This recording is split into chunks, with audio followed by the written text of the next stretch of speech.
Hey guys, Byron O'Daniel here. Just want to let y'all know we took care of Ginine and Tracy here at Rodeo Goat. Just saying hello from Dallas, Texas. Hi, I'm Brittany from Cheddar's in Allen, Texas. Hi, I'm from Texas. Welcome to Normus. Hi from Texas. Is that it? Hi from Josie Records in Plano, Texas. Hello from Texas. My name's Derek. I'm here at the Outback Steakhouse in Plano. Come see us. Hey Texas, we're at Mama's Daughter's Diner in Plano, so y'all can see us sometime. Hello. Hello. My name is Ramiro. Come and visit me at Rio Bravo, Plano, Texas. We're happy to see you here, and we have a great food and a great service for you. Señor, comida fresca de Rio Bravo para el chef José Lorenzana. Okay, he's coming. Please, por favor. Come and Rio visit Bravo, us. please.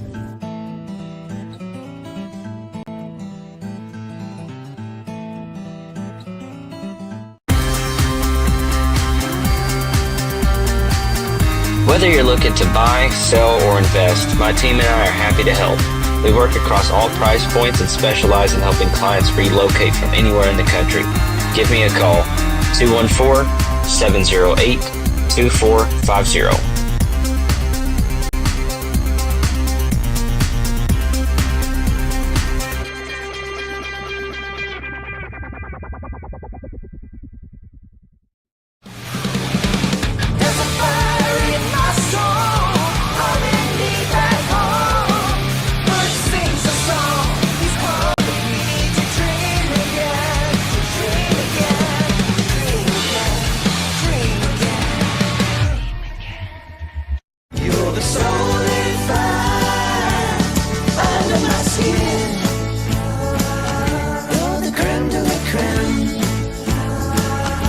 You're watching Rockstar Diaries TV show.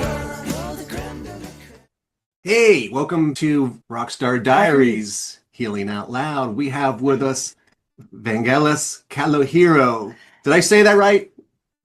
Yes. Okay, great. Now this man has rebranded his life later on in life, and he has got an amazing story to tell you. So we're gonna sit back. We're gonna hear a little bit about. Can you tell us a little bit about yourself? Sure. I was born in Greece. Father put me into an orphanage when I was 6 months old, and then I was adopted by a German family at around the age of 2. And then so I flew from Greece to Houston, Texas, and the caregiver gave me to a different family, and I was all over the newspaper. Greek boys mixed at the airport, and so then they found me, and then they brought me to the family in San Antonio. So the thing that I guess I didn't really understand, because I really didn't study much about the influence of all those things when you were young. Before I was 2, I was already abandoned, rejected, and not accepted. And that was, I guess, a theme that had kind of carried through my life, because as I was going through different stages, I would bring home all A's, and my mom would say, "We expect that." And my piano teacher, probably when I was around 12 or 13, she told my mother, "Your child's a prodigy. I mean, he's like years ahead of everybody else." And my mom said, "Oh, we expect that." And then I would come in, first place in competitions. "Well, we expect that." My mom gave me an Elvis Presley GI Blues album when I was 4 years old. And that kind of sparked, I guess, activated this musical entertainment kind of piece of me. And I thought, I want to do what he does. I want to sing, I want to play, I want to be in movies. And that's kind of where that came from. And then with my piano teacher telling me all these things, I thought, okay, great. Well, because my church environment was very restrictive, we even had bonfires where any music that's not Jesus, bring it. Any books that are not the Bible. And I burned all my stuff. Wow. Why? I wanted to be accepted by God. Mm-hmm. There's that acceptance thing again, right? So if I burn everything that's important to me, which is what I did, so it was a lot of dictation, but I thought that's just the way life was. I do want to ask right away, your name means messenger of good news. Sure. And, when did you start to embody that? It was when I started thinking, well, what is my, if I'm adopted, my mom kept my birth certificate. And so I said, oh, well, so my name is Vangelis. Yes. And so I looked it up. I had a Greek, Hebrew interlinear Bible. And so I looked up, evangelos, which is the name, and it means messenger of good news. And I thought, oh, okay. But, I'm like probably 8 or 9 years old. I didn't really understand what that meant. And I was so involved in church, and I had already read the Bible once by the time I was 9. And so I was really into this because my adoptive mom used to say, oh, you're going to be a pastor someday and stuff like that. And so teaching and explaining things was just so natural to me because I wouldn't dictate things because that's how stuff was presented to me. And then I didn't realize my name Kalogirou was Sage until years later because I didn't really go that far yet. So that's interesting. We were also talking about earlier about we do put false identities. We put false names on ourselves. I was an overachiever as well, but I also called myself worthless, ugly, all those bad names. And we're all children of God. We are beautiful. We are unique. We are wonderfully made. And so I didn't mean to go on. Did you have a question? I know you do. Well, you're in your, like you said, you're in your 50s, and all of a sudden you have this revelation. Like what sparked that revelation where you went like, bam, I that moment, that breaking point, when you said, I'm not going to listen to anybody else's dictations of my life. This is what I want to become. This is what I'm going to be. Good. Yeah. Like I told you, we weren't allowed to read any other book except the Bible because that was the word of God. Okay. So I said, look, I'm going to come here and I'm going to go into the deepest, darkest, whatever, so that I can help myself get out and then maybe others. A lot of things that were dictated to us, it's like I wanted to play music. And I was told, well, that's satanic. Okay. And then even when I was in high school and I spoke to the counselors about careers, they said, well, there's accounting, engineering, and law. I said, well, I want to play music. That's not a career, son. Is it going to be the next life I get to live my life? And that's what I kept thinking. Right. So it was just so dictated everything that I was like, well, how come the things that I want to do are not okay? But the things I don't want to do, I never wanted a house. I never wanted to get married. I never wanted to have kids. Oh, this is God's will for you. And I thought, and I, maybe you don't know, and I would come with all these questions and they were never my opinion. I would read something and I would say, it says this right here. It's 2009. And so one Saturday, and again, this is not just one church. This is like so many. One pastor said, I'm your example of God on earth. Must have been one of those things because it just kind of woke me up a little bit. I thought, okay. Then I'm watching this movie, Angels and Demons. And in there, the priest asks one of the guys, says, do you believe in God? I'm not asking you, do you believe in the God that man sees as God or that man has created as God? And woke me up some more. And then I did something I should not have done. I sinned. I read a book other than the Bible. And it was, I know it sounds funny, but when you're taught a certain way, if you don't do this, I feel you. Yeah, you're afraid. I mean, I must have accepted Jesus 1,000 times, wondering maybe it didn't work. Right. I didn't come to God because of love. There's fear all the way. And then my entire foundation of how to live life, I'm finding people that didn't do any of it. Nothing. And things just came. So you're talking about a lot of stuff shifting in me now. So I'm thinking, wow, I've been lied to all my life. Crap. Okay, so I don't have to pray. I don't even have to be positive. I don't have to visualize. Nothing. So what do they have that I don't have? So then in 2014, I went to this seminar. It was the guy's name is Arnaud Goran. And he has these tools that, were physical, emotional, mental, and spiritual. So there's different tools, just like when you build a house, you have different tools. And so he said, it's not what they have, it's what they don't have that you have. I said, like what? You've got beliefs that don't serve you. And I started realizing that the beliefs I had, none of them were mine. They were all programmed into me.